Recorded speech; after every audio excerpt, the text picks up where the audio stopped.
Boa noite a todos, sejam todos bem-vindos. Vamos agradecer por mais uma vez estarmos aqui reunidos, em nome de Deus, em nome de Jesus. E vamos passar alguns dos nossos recadinhos costumeiros, Nosso projeto Cuidando do Luto.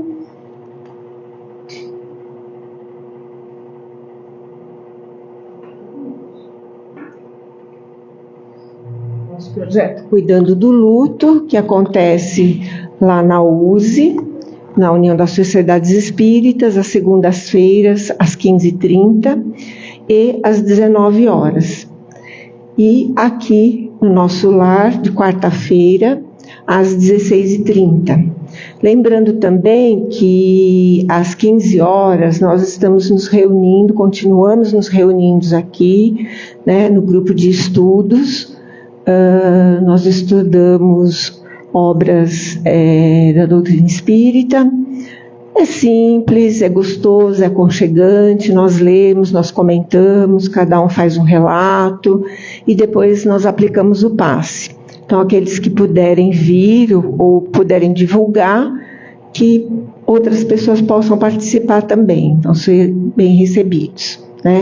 Hoje, nosso palestrante da noite é o Afonso, que é trabalhador da casa, e ele vai falar sobre aprender a partilhar, que eu acho que sempre foi importante, mas no mundo atual que nós estamos hoje, acho que é mais importante ainda, nós falarmos desse assunto. E nós vamos pedir para a nossa querida Sueli também, trabalhadora da casa, para ela fazer a prece inicial para nós. Gente, quem quiser comprar a rifa, vocês podem comprar online também, tá? Para ajudar a creche do nosso lar. Obrigada. Eu que agradeço. Boa noite a todos. Essa hora da prece é tão especial, porque às vezes a gente passa o dia inteirinho com tantas atribulações, com tantas ocupações, a gente faz tanta coisa, mas a gente não encontra um tempo para conversar com Deus, para conversar com o universo, para conversar com a nossa família espiritual, para conversar com os nossos amores invisíveis, Então esse é o momento perfeito. E temos um motivo quando nós estamos aqui a mais, porque todas as semanas alguém se prepara para vir nos falar alguma coisa. Às vezes a pessoa fala, nossa, esse tema nem é novidade para mim, mas a abordagem, a maneira que a pessoa fala, no geral vai lá e faz aquela sementinha, dá uma remexida no canteiro. Então essa prece inicial serve uma porção de coisas, Serve inclusive para a gente convidar alguém que nós gostaríamos que estivesse aqui, mas não está, para que possa ganhar também esse carinho, Então se recolha do teu jeito, com a tua voz, com o teu motivo, e aproveite esse instante, para falar com o mundo invisível tão precioso, com a nossa casa, com os nossos amores. Mestre Jesus, nós te esperamos todos os dias, esperamos pelas tuas respostas, esperamos pela sua presença, e muitas das vezes imaginamos que esse amor está tão longe e ele está tão pertinho. Nos descuidamos às vezes que toda a representação desse amor que nós tanto esperamos vem pela voz de um amigo, vem pela voz de um irmão. Mas hoje, nossos desafios vão ficar lá fora. Nós estamos preparando o nosso coração para essa meia hora que passa rapidinho para alimentar as nossas almas. É tão difícil às vezes, um dia inteiro é tanta coisa, acontecem tantas coisas. Então permita que nesse momento, a partir de agora, nós possamos estar ligados de verdade ao mundo espiritual, com o nosso coração limpinho, com os nossos ouvidos preparados. Permita que saiamos daqui muito mais tranquilos, pacificados. E permita também que nosso querido Afonso, nessa noite, possa ter palavras que caiam no nosso coração, do jeito que a gente precisa. Que bons espíritos zelosos possam estar conosco agora, na hora da palestrinha, na sala de passes, enfim, que nós possamos ser revigorados e encontrar a partir de agora as respostas que durante todo o dia nós buscamos. Que assim seja. Vem para cá, querido. Vem encher nosso coração de alegria, a gente está precisando. Deus te abençoe. Obrigado, Su. Boa noite a todos e todas, encarnados, desencarnados, aqui presentes. É uma alegria imensa estar falando um pouquinho com vocês essa noite. Quem teve essa ideia mirabolante de colocar um microfone na minha mão foi a querida Márcia Barreiros, né, que mudou-se para Jaú recentemente. Se ela estiver assistindo, se não estiver assistindo, um abraço imenso, estamos com saudades. Dá um pouquinho de nervosismo falar assim, né? Apesar de eu ser professor, eu falo todos os dias com pelo menos 6 turmas muito maiores, mas como disse a Bel, não é a mesma coisa. Né? A gente carrega uma responsabilidade porque também tem um pouco de emoção envolvida, tem um afeto envolvido. Eu estava sentado ali e me emocionei lembrando que no ano retrasado, eu sentei exatamente ali onde está o Márcio, naquela cadeira, pela primeira vez. Cheguei completamente desamparado nessa casa, me perdendo de mim mesmo, e fui me encontrando com gente que partilha, né, com gente que traz esse conhecimento e que entrega esse conhecimento para os outros, gente que me ensinou muito do que eu vou falar aqui para vocês hoje. Então é uma alegria imensa, agradeço mais uma vez pela oportunidade. Esse tema ele não surgiu do nada. Aprender a partilhar, ou aprender e partilhar, como seria a ideia original, nasce muito do intuito de dialogar com a educação. Eu sou um apaixonado pela educação, não poderia deixar de falar dela. Mas a educação ela não é só escolar. A educação ela está todos os dias na nossa vida. Todos os dias. Muitas vezes a gente esquece que está aprendendo. Muitas vezes a gente esquece que também está ensinando. A todos no nosso entorno.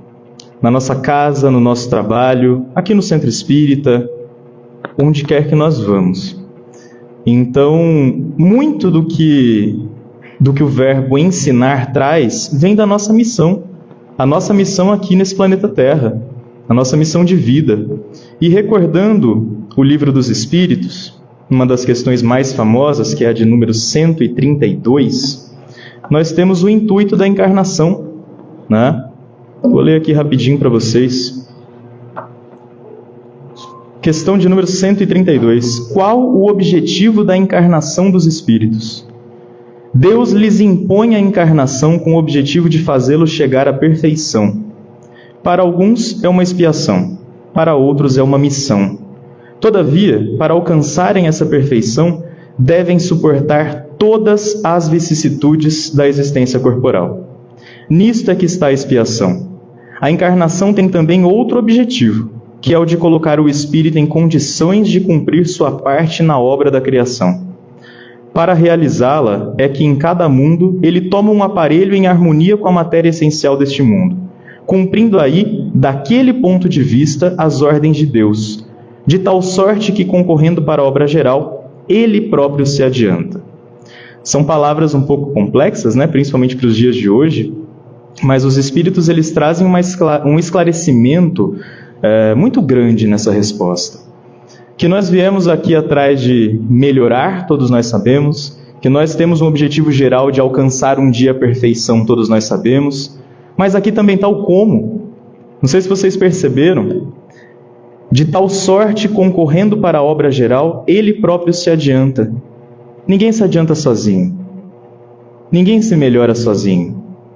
É preciso concorrer para a obra geral, ou seja, trabalhar pelo todo, beneficiar os outros, para que nós também nos beneficiemos. E isso tem uma ordem certa, né? Muitas vezes lá na matemática, tem muitos amigos matemáticos, eles ficam, a ordem dos fatores, não altera o produto, não altera o resultado. Aqui altera. Se eu tomo uma atitude, se eu tomo uma ação, se eu busco partilhar em nome do meu crescimento, não adiantou nada. Quanta gente, muitas vezes, não se perde tentando fazer coisas boas. A pessoa tem a boa intenção lá no fundo, mas o que sobressaiu é o ego. Isso é um risco que todos nós corremos. Não é só uma pessoa, 2 pessoas, todos nós. Quem nunca teve uma atitude e depois parou e pensou, putz, eu não estava bem intencionado. Lá no fundo, eu quis aparecer. Até vi uma pergunta esses dias de uma psicóloga que foi muito interessante. Se os outros não te observassem, se os outros nunca fossem ver isso, você ainda ia desejar que isso acontecesse? Não é algo que pega? Quantas coisas a gente não quer, quantas coisas a gente não procura, e na verdade é para os outros. Então o benefício que essa questão fala é o benefício primeiro geral, primeiro do todo, e depois de nós mesmos. E para isso existe um caminho. Esse aprender, que depois vai ser seguido pelo partilhar, eu gosto de comparar a ideia da árvore, né? Eu gosto muito de árvores, né? Sou aí um encantado pela natureza. Às vezes eu vou lá, fico olhando aquela copa cheia, passarinho e etc. Mas aquilo um dia foi semente. Aquilo um dia foi semente. Essa semente foi transportada, seja pelo vento, seja por um animal que ingeriu um fruto e depois defecou, mas enfim, de alguma forma essa semente foi parar no solo. A semente foi parar no escuro. Ela ficou embaixo da terra. Não estava confortável. Ela rompeu a sua estrutura. Toda semente tem uma estrutura a ser rompida. Ela rompeu a sua estrutura e dali começa o processo de brotação. Começa a surgir a primeira raiz. A raiz que é, como que se diz? Esqueci o termo, mas ela vai em direção à terra, né? E começam a surgir os primeiros indícios de folhagens, né, que vão caminhar em direção ao sol, e por aí começa a se desenvolver um ser vivo, e esse novo ser vivo começa um novo ciclo, agora fora da terra, agora exposto. Como nós estamos expostos?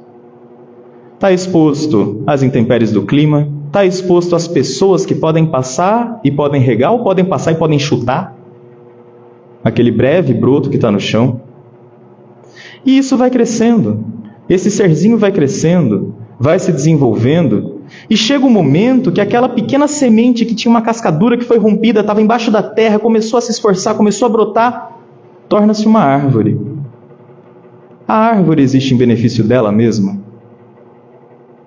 Pode até ser que a galera da biologia, da ecologia consiga me refutar, mas eu acho que o maior propósito de uma árvore é o coletivo. O maior propósito de uma árvore é o ecossistema. A árvore ela serve de alimento, diversas espécies se alimentam dos frutos. A árvore ela serve de abrigo, diversas espécies vivem nessas árvores. Ela serve de sombra, ela serve de amparo, de aconchego, ela serve de beleza. Então a árvore ela saiu daquilo que era íntimo, daquilo que era pessoal, da semente, e ela chegou a esse serviço todo para o ecossistema dela, que é o coletivo. Então, quando a gente fala de aprender e partilhar, é partir do individual para o coletivo. E o ser humano, ele é um ser coletivo. Vejam, mais uma vez, no Livro dos Espíritos, questão de número 768. Fala-se o seguinte, ó. A pergunta foi: o homem, procurando a sociedade, não faz senão obedecer a um sentimento pessoal, ou há nesse sentimento um objetivo providencial mais geral, ou seja, a sociedade existe por algum motivo ou é só o homem querendo fazer firula?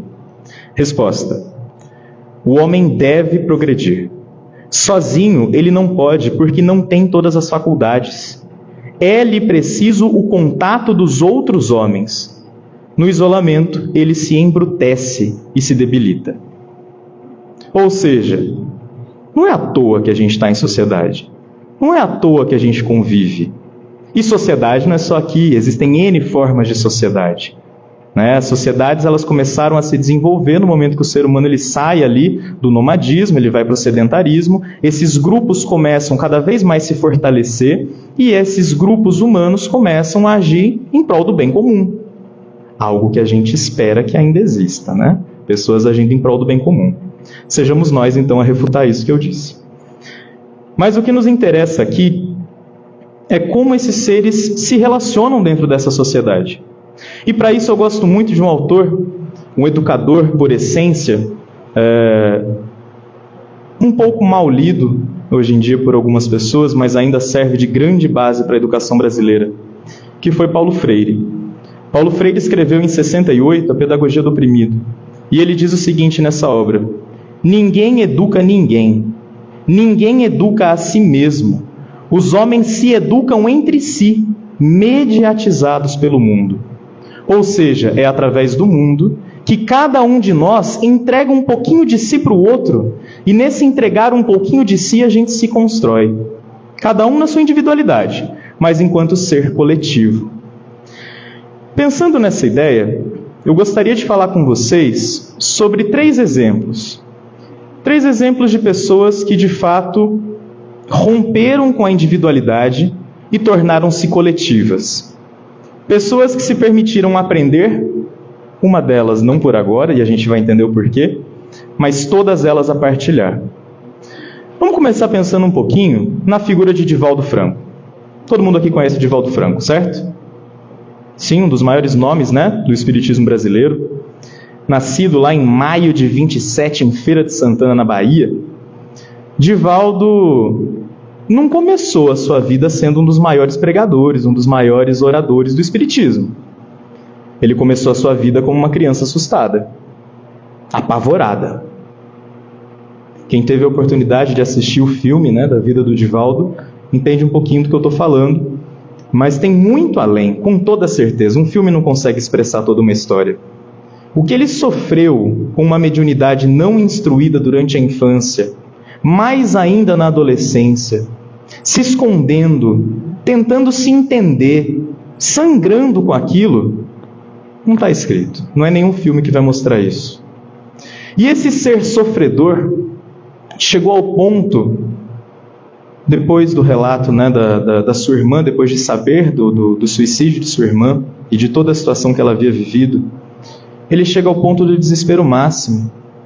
Ele também desiste da própria vida naquele momento.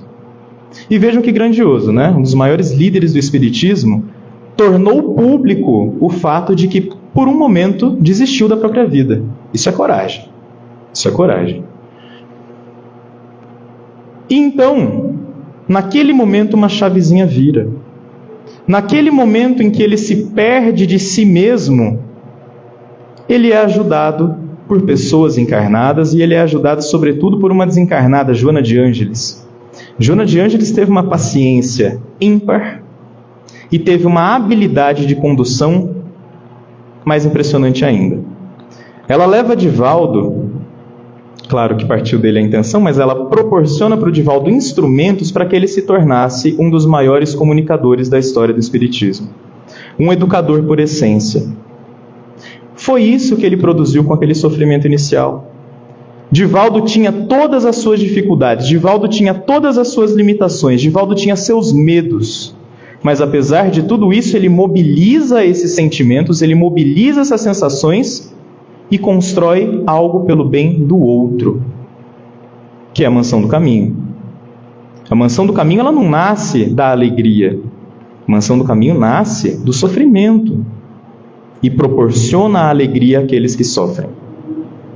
Então vejam que aquele serzinho inicial, chamando Divaldo Franco de serzinho, com todo perdão, aquele indivíduo inicial, Divaldo, não imaginava o que viria depois.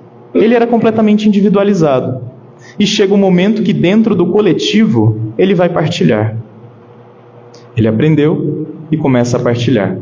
E nesse aprender do Divaldo é muito interessante, porque aí a gente começa a pensar das vezes que a gente aprendeu e não fez nada com o que a gente aprendeu, né? E eu não estou falando de aprender só de conhecimento científico, acadêmico, não. Aprender com a vida. Ele tornou o ato, o momento, não vou chamar de fraqueza, mas de infelicidade da desistência da vida, um instrumento de ensino. Ele traz aquele aprendizado de um momento de dor e expõe isso para o mundo. Quantas coisas nós não aprendemos na nossa vida e a gente guarda para si? De uma receita de bolo até a forma como acolher um enlutado, como é feito aqui na casa, que é uma coisa extraordinária. Tudo isso fica guardado. Qual é a serventia? Qual é a utilidade? É como se fosse uma biblioteca trancada, né? De que serve a biblioteca trancada? Juntar poeira? Juntar traça? Perder os livros? todo mundo aqui tem alguma coisa que aprendeu que está guardada. Todo mundo. E esse aprender, mais uma vez, não é só sorrindo. Esse aprender não é só lendo um livro. A gente aprende vivendo. A gente aprende todos os dias dando o nosso rosto à sociedade. A gente tem trocas de experiência, a gente tem sentimentos.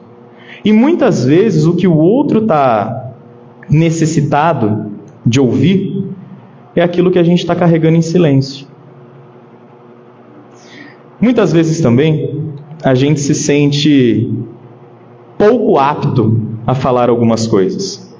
A gente se sente frágil, indigno.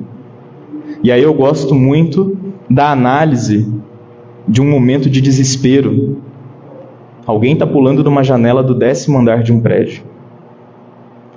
O vizinho do primeiro andar é psicólogo. A vizinha do apartamento do lado é florista. Nessa hora, a florista valeu muito mais do que o psicólogo por perto. Quem vai agir é quem está próximo, não necessariamente quem é mais capacitado.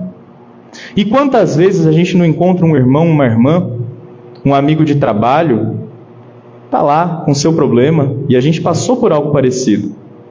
A gente deixa de falar, deixa de ajudar, deixa de partilhar o que a gente aprendeu por medo, por receio, por vergonha.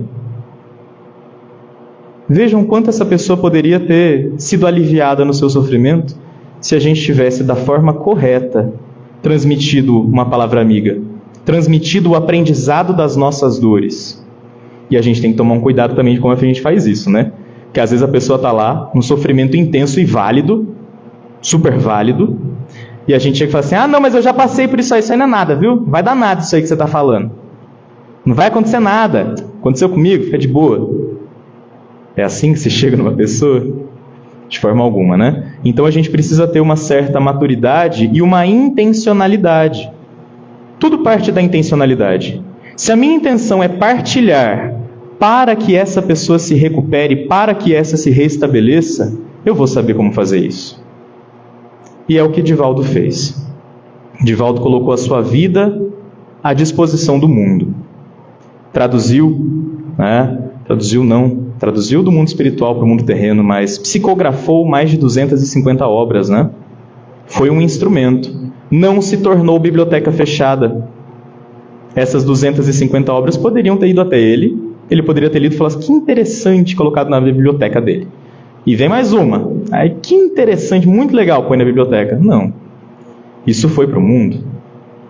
A verba reverteu-se em caridade. Então isso é um ato de semear. É a semente que aflorou, tornou-se árvore, foi para o mundo, deu frutos. Quantas crianças da Mansão do Caminho não estão embaixo da sombra dessa árvore? Quantas crianças? Além de Divaldo, gostaria de conversar com vocês sobre um homem bíblico, um nome da época de Cristo, que foi Paulo, né?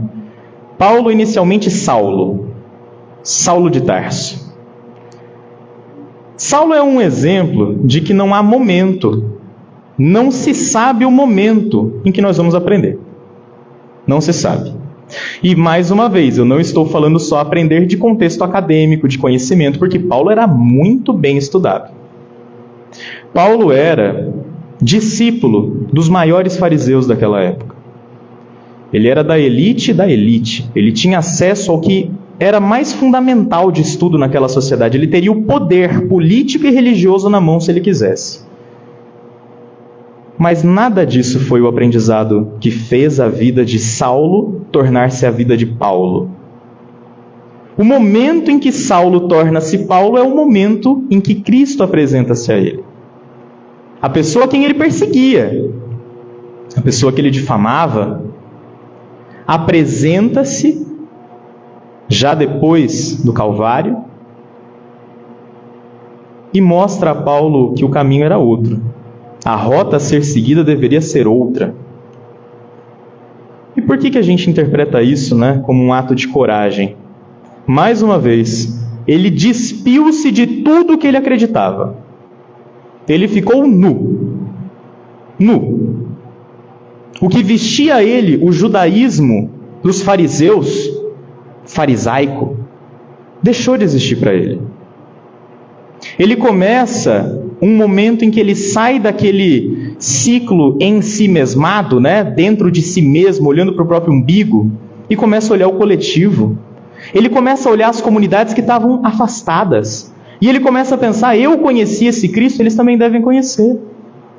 Então ele começa a escrever as suas epístolas, as cartas de Paulo, que a gente vê no Novo Testamento, 14, se eu não me engano.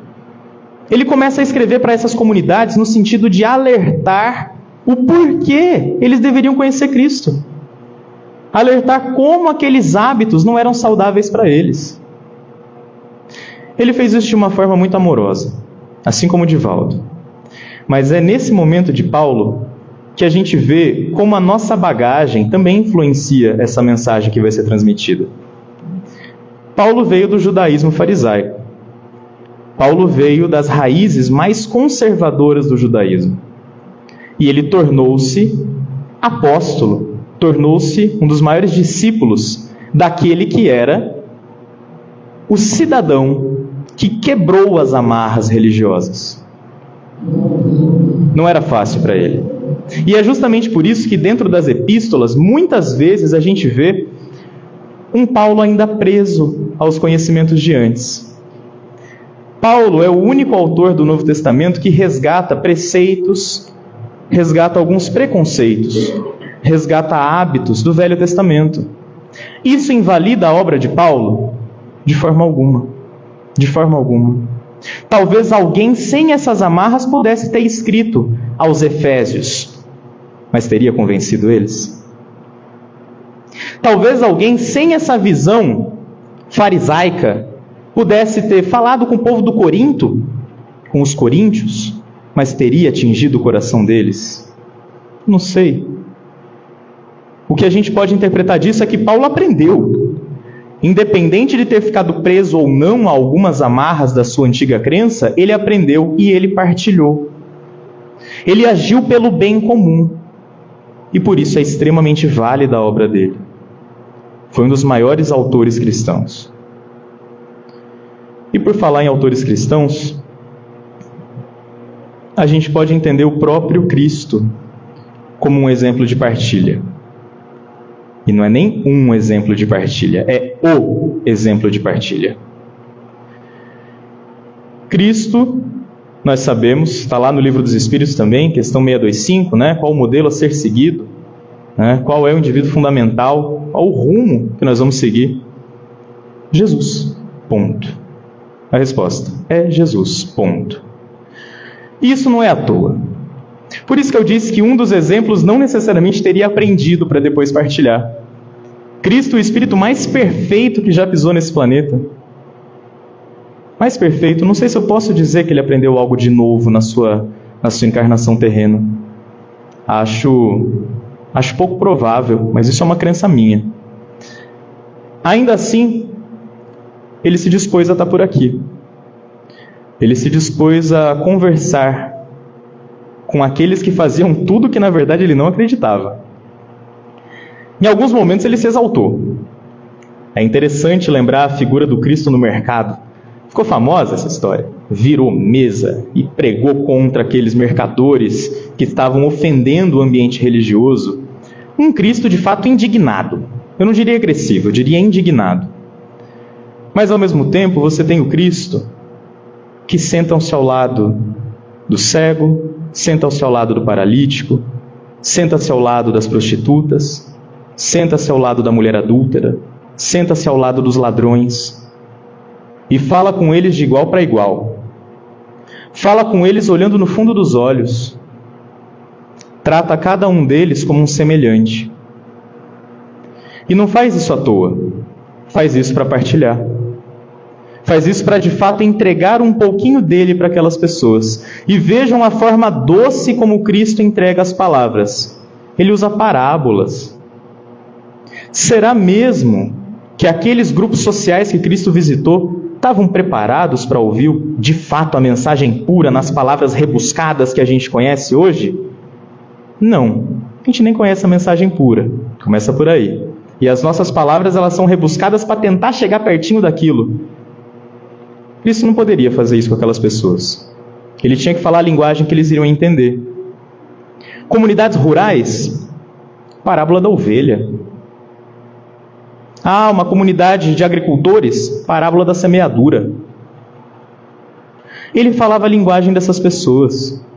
Ele chegava nessa gente com amor, com afeto, com carinho, e através de uma simples história, sendo ele talvez o maior contador de histórias, ele partilhava o que ele tinha aprendido durante tanto tempo de evolução espiritual.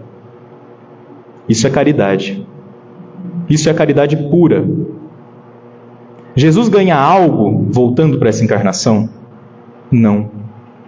Jesus não ganha nada nessa encarnação. Mas todos os outros ganham. Todos nós ganhamos. É por isso que a gente entende essa ideia de partilhar como algo muito caridoso, como algo essencial, de fato, para nós seguirmos. É importante a gente pensar em Cristo como um caminho. E quantas vezes também nós não nos desviamos da mensagem de Cristo? Quantas vezes a nossa sociedade, inclusive nós que somos viciosos em algumas coisas, usamos o nome de Cristo para justificar coisas que muito provavelmente Cristo desaprovaria. Ainda assim, nós buscamos aprender e buscamos partilhar, com os nossos acertos e com os nossos erros. Vejam, eu não estou comparando nenhum de nós a um Divaldo Franco. Nenhum de nós, muito provavelmente, não conheço o íntimo de todos, tem a grandeza que aquele homem teve. Nenhum de nós, quase com certeza, tem a coragem que Paulo de Tarso teve, de despir-se de tudo para partilhar aquilo que ele havia recentemente aprendido. E agora sim, com toda a certeza do mundo, nenhum de nós tem a grandiosidade espiritual de Jesus Cristo. Mas ainda assim, em cada um de nós existe o potencial de mudar as coisas. Em cada um de nós existe o potencial de aprender todos os dias e partilhar com todos, com aqueles próximos e com aqueles mais distantes. Isso é a nossa peça essencial. Voltando lá para o início, é o nosso intuito de encarnação, é crescer junto. Independente se alguns trazem uma missão ou se outros trazem expiações, o nosso intuito geral é aprender uns com os outros. Tem uma frase que eu gosto muito, até anotei aqui para falar com vocês. É ensinando que se aprende e é amando que se vive. De que vale a nossa encarnação cheia de aprendizados se eles ficarem restritos a nós? No geral, essa é a mensagem que eu queria trazer para vocês. Que todos os dias nós somos capazes de aprender, todos os dias nós somos capazes de mobilizar o que nós já aprendemos e entregar um pouquinho disso para alguém. E ao mesmo tempo, fica o inverso, que não foi tempo de conversar ainda hoje. Valeria uma conversa muito mais longa. Estar disposto a receber o que o outro vem nos ensinar. Aí é uma briga com o tal do ego, não é? Mas, por ora, vamos lembrar que é ensinando que se aprende e é amando que se vive. Vamos fazer uma oração? Então, juntos, todos nós, em companhia da espiritualidade trabalhadora dessa casa, espiritualidade amiga, todos encarnados e desencarnados, vamos silenciando o nosso coração, pensando no Mestre Jesus, naqueles desencarnados que deixam tanta saudade e tanta inspiração, de quem nós aprendemos tantas coisas que ainda não pudemos partilhar. Juntos, então, vamos nos dirigir à espiritualidade maior. Deus amado Pai querido, nós te agradecemos por essa noite estarmos juntos para falar de Cristo, para falar de Paulo, para falar de Divaldo, para falar de amor, de caridade através do ensino. Que todos nós possamos ser tocados a não nos reprimir naquilo que nos cabe falar, Que nós possamos ser caridosos, como nos ensinou Jesus. Que nós possamos fazer a diferença nos nossos lares, nos nossos trabalhos. Que nós sejamos corajosos, que nós sejamos missionários de palavras que foram aprendidas nessa encarnação e que ainda nela podem fazer a diferença pelo próximo. Obrigado pela oportunidade de estarmos juntos e que na semana que vem estejamos aqui novamente. Que assim seja.